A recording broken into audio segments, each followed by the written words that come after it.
ইসলামী ছাত্র শিবির শুভেচ্ছা স্বাগতম আগমন লাল গোলাপ শুভেচ্ছা লাল গোলাপ শুভেচ্ছা লাল গোলাপ শুভেচ্ছা লাল গোলাপ শুভেচ্ছা লাল গোলাপ শুভেচ্ছা লাল গোলাপ শুভেচ্ছা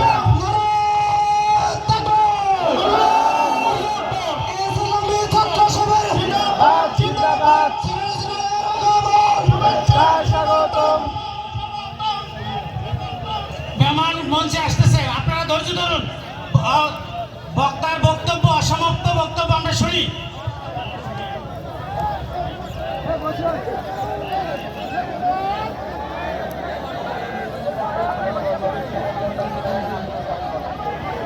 জি, আপনারা শান্ত হন।